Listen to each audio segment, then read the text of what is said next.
यमुनानगर में चुनाव से पहले कुछ सियासी बदलाव हो रहे हैं और राजनीति की चाह ने कुछ बड़े फेरबदल भी किए हैं। मैं बात आदर्शपाल जी की कर रहा हूं, जो अब तक कांग्रेस में थे लेकिन वहां पर टिकट नहीं हुआ तो आम आदमी पार्टी का दामन थामा और अब प्रत्याशी हैं, नामांकन कर चुके हैं। क्या कुछ कारण रहा और क्या उनकी बागी सियासत में प्लानिंग है, चुनाव को लेकर के क्या तैयारियाँ हैं, इन्हीं पर बात करने के लिए खुद आदर्शपाल जी हमारे साथ मौजूद हैं। सर, पहले तो बहुत बहुत स्वागत आपका। स्वागत है जी, आपका भी नमस्कार। अभी हाल ही में आपने नामांकन किया है। लोग सोच रहे थे कि हाथ के पंजे से होगा, लेकिन झाड़ू चल गई, तो क्या इसके पीछे की वजह रही? मैंने 27 जून को आम आदमी छोड़कर आम आदमी पार्टी में मैं बड़े पद पर था, संगठन मंत्री था और लोगों की डिमांड के ऊपर मैंने कांग्रेस पार्टी ज्वाइन की थी।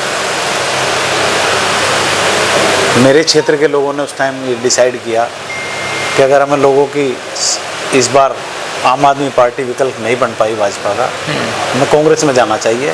एक प्रेशर था मेरे ऊपर बड़ा भारी वर्कर्स का और मैं उसमें कांग्रेस के अंदर गया। मान सम्मान हुआ, बहुत बड़ी ज्वाइनिंग हुई, बहुत बड़े बड़े प्रोग्राम किए मैंने, कांग्रेस पार्टी का ग्राफ को बढ़ाया और सर्वे रिपोर्ट जितनी यहाँ से गई, जो मेरे पास वहाँ से इंफॉर्मेशन में टिकट मांगने के लिए गया, सर्वे में मैं नंबर 1 पे था और मुझे ये कन्फर्म किया गया कि 100% आपको चुनाव लड़ेंगे, कांग्रेस के टिकट पे चुनाव लड़ेंगे। तो फिर कहाँ कमी रह गई? लेकिन एंड वक्त पर जब कल टिकट आया, मैं भी आश्चर्यचकित था, भाई मेरे साथ ये बनी क्या। तो मैंने फिर ये सुबह आज कांग्रेस पार्टी को छोड़ा और आम आदमी पार्टी अपने घर में वापसी की दोबारा से। तो क्या ये चीज़ें पहले से तय थी आदर्श जी की, यदि कांग्रेस ने टिकट नहीं दिया तो फिर मैं बात आम आदमी पार्टी से भी कर लूँगा, या पहले से बात थी कि नहीं हुआ तो मैं आपके पास आ जाऊँगा? हम लोग पॉलिटिकल लोग हैं, हम लोग युद्ध के घोड़े हैं, हम बारात के घोड़े नहीं हैं। हम चुनाव लड़ने में विश्वास रखते हैं। मैंने पहला चुनाव भी बड़ी संजीदगी के साथ लड़ा था, 48,000 मत प्राप्त किए थे इसी जगाधरी से। अगर हमारा कहीं अपमान होगा और हमें मौका नहीं दिया जाएगा तो घर तो बैठने वाले लोग हम नहीं। तो आम आदमी पार्टी ने मुझे दोबारा से कॉल किया, आम आदमी पार्टी ने वही सम्मान देने की बात की। उसी सम्मान के साथ उन्होंने मुझे कहा कि हम आपको चुनाव लड़ाएंगे और उसी के तहत मैंने, इस प्रक्रिया के तहत ही मैंने आम आदमी पार्टी को ज्वाइन किया और नामांकन किया। लंबे समय से आप राजनीति में संघर्ष कर रहे हैं, टिकट के लिए भी आपको कभी ज़रूरत पड़ी तो आम आदमी पार्टी में भी चले गए थे आप बीच में, फिर उसके बाद आपने आम आदमी पार्टी छोड़ दी, फिर कांग्रेस में चले गए, फिर आम आदमी पार्टी में आ गए। मुझे लगता है एक बार आप बसपा में भी गए थे। नहीं, बसपा से मैंने पिछला चुनाव लड़ा था। तो ये जो पार्टी का फेरबदल हो रहा है, क्या इसका नुकसान आपको व्यक्तिगत राजनीति में हो रहा है? कोई नुकसान नहीं है। आप ये जनता का जो प्यार है देख रहे हैं, इस टाइम रात के 9 बजे हैं, किस तरीके से ऑफिस के अंदर चहल पहल है, ये सब चलता रहता है। लेकिन मैंने कोई तीसरा दल जाके ज्वाइन नहीं किया, मैंने अपनी घर वापसी की है। और कई फैसले होते हैं ज़िंदगी में, गलत फैसले भी आदमी ले सकता है, ले जाते हैं। तो मैंने गलत फैसला लिया था। मैंने सुना था कि कांग्रेस पार्टी अब बच्चा खानी पार्टी अपने बच्चों को खा जाती है। इसने एक बच्चे को खाने का काम किया, लेकिन कोई बात नहीं, आदमी किसी के साथ अन्याय कर सकता है, कोई भी दल किसी के साथ अन्याय कर सकता है, उसकी किस्मत को नहीं छीन सकता। आदर्शपाल जी इसलिए चुनाव लड़ रहे हैं कि उन्हें खुद विधायक बनना है, या वो ये सोच रहे हैं कि पिछले 10 वर्षों में जो यहाँ पे मंत्री हैं, स्पीकर रहे हैं, वो जगाधरी को वो सब नहीं दे पाए जो मिलना चाहिए था, तो मोटिव खुद विधायक बनना है या और है? निश्चित तौर पर विधायक बनना बहुत दूर की बात होती है।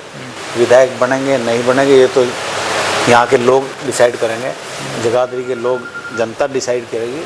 सच्चाई ये है कि जो विनाश 10 साल के अंदर हुआ, नशा किस तरीके से फैला, अवैध माइनिंग किस तरह से यहाँ पर हुई, अवैध वनों की कटाई यहाँ पर हुई, उसको देखते हुए जनता की डिमांड पर, और कांग्रेस के शासनकाल में यही डिप्टी स्पीकर के पद पर थे अकरम खान उस टाइम, इन्होंने यहाँ किस तरीके से यहाँ लोगों का शोषण किया, इसके परिवार ने, इसके भाइयों ने यहाँ लोगों का किस तरह शोषण किया, उससे जनता तरसती। आज जनता की आवाज़ के ऊपर ही, आज यहाँ सुबह जब मैं दफ्तर में आया, ख़राब मौसम के बावजूद बारिश पड़ रही थी और यहाँ पर लोग हट नहीं रहे थे, किस तरीके से उन्होंने प्यार दिया और उन्होंने ये डिसाइड किया कि हमें चुनाव में जाना है और जाना है और जाना है।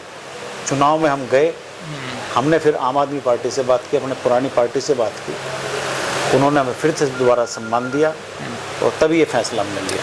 इन कुरीतियों को दूर करने के लिए, नशे को दूर करने के लिए, यहाँ का जो सिस्टम चरमरा चुका है लगभग 15 साल में, क्योंकि जिन लोगों को आज टिकट दिया गया है उन लोगों की प्रणाली है वो 12 बजे से पहले जनता से नहीं मिलते, न ही वो उठते। रात को 2 बजे 3 बजे सोना, उनकी ऐशोपरस्ती कभी ख़त्म नहीं हुई। ऐसे लोगों को आपको चुनना है या उन लोगों को चुनना है या जिन्होंने 10 साल तक इस जगाधरी का विनाश करके ऐसा हाल कर दिया 10 साल में कि ये जगाधरी आज अपने पैरों पे चलने के लायक नहीं है। यहाँ की इंडस्ट्री का बुरा हाल है, यहाँ उद्योग तो ख़त्म हो ही चुका, यहाँ पर बेरोजगारी की बड़ी भारी समस्या है।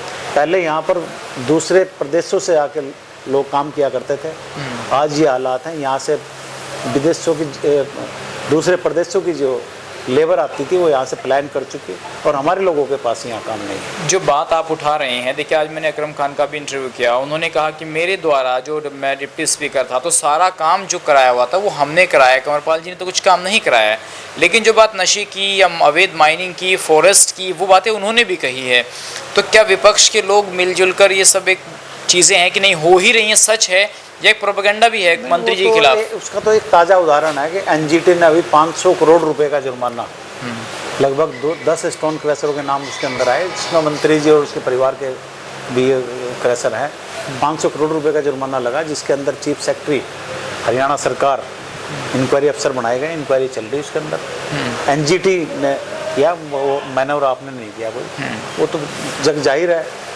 तो आप वनों की बात करते हैं, हमारा कलेसर का जंगल है, खैर के जंगल था, बहुत बड़ा जंगल था। आज वहाँ आप जाके देखिए, आप वहाँ बाजरे के बीज बो दीजिए, बाजरा उगेगा, वहाँ पर वन तो है ही नहीं। यमुना को लेकर के जो बात हो रही थी कि देखिए यमुना का जो पूरा क्षेत्र है किस तरीके से पानी में डूबा हुआ है, बारिश हो रही थी तो मैं सब देखता हुआ वहाँ से आ रहा था, दोनों तरफ पानी भरा हुआ था। तो आप मंत्री जी के काम को विकास से जोड़ेंगे या माइनिंग से जोड़ेंगे, क्योंकि आप विनाश जैसे शब्द का इस्तेमाल कर रहे हैं? विनाश से जोड़ेंगे हम। यमुना के सीने को इन लोगों ने 70 फीट तक चीर के उसको शमशान बना दिया इन लोगों ने। इन्होंने गांव के शमशान घाट की जमीनें नहीं छोड़ी। तो कोई देखने सुनने वाला नहीं है? बहादुरपुर गांव है यहाँ के मंत्री का, उसका गांव का शमशान घाट देख लीजिए आप जाकर, वहाँ पे जाने का रास्ता तक नहीं छोड़ा इन लोगों ने, किस तरीके से। और जो लोग आज सवाल उठाने की कोशिश करें, 10 साल पहले वही यहाँ पर डिप्टी स्पीकर थे, उनके कार्यकाल को भी अगर गिना जाएगा वो भी बहुत एक काला अध्याय है जगाधरी का। 30 साल पहले जगाधरी जैसी थी, 30 साल में ये बदसूरत हुई है जगाधरी, इसका कुछ भी नहीं बदला। हम तो एक योजना लेकर, एक मन के अंदर एक विश्वास लेके आए थे कि हम इस जगाधरी का उद्धार करेंगे, यहाँ का उद्योग का जीर्णोद्धार करेंगे, एक पैकेज बनवाएंगे इसके लिए। जो यहाँ का मर्त उद्योग है, मेटल का उद्योग, यहाँ पीतल नगरी जगाधरी को कहा जाता था, उस पीतल नगरी को दोबारा से उसका जीर्णोद्धार करा कर सरकार से पैकेज मांगकर उसको आगे बढ़ाने का काम करेंगे। लोगों को जब उद्योग चलेंगे तो यहाँ पर रोजगार आएगा, रोजगार आएगा तो प्रॉस्पेरिटी आएगी। शिक्षा मंत्री रहे, स्पीकर रहे, पिछले 10 वर्षों में सत्ता में रहे, क्या कोई बड़ा काम कंवरपाल जी ने नहीं कराया जो आप उन पर आरोप लगा रहे हैं? एक भी गिनवा दीजिए तो, कोई भी काम गिनवा दीजिए आप मुझे। विनाश गिनवा सकते हो, काम नहीं गिनवा सकते। और विकास किया तो अपना किया और अपने परिवार का किया या अपने चमचों का किया। जिस समाज से आप आते हैं, ज़्यादातर लोगों ने हमें बताया कि जो क्षेत्र के गांव हैं वहाँ के युवाओं को, चाहे वो माइनिंग से ही रिलेटेड काम हो, वहाँ पर रोज़गार देने का उन लोगों को काम किया, उनकी आर्थिक स्थिति को मजबूत करने का काम किया, खासकर गुर्जर समाज के लोग। इतना काम किया कि सबसे पहले जब ये स्पीकर बने थे, सरकार बनी 2014 में, इन लोगों ने कहा कि सरकारी नौकरी तो मेरे पास है नहीं, आप ट्रैक्टर ट्रॉली बनवा लीजिए, आप डंपर ले लीजिए और आप माइनिंग के काम में आइए। साल 6 महीने वो काम चला।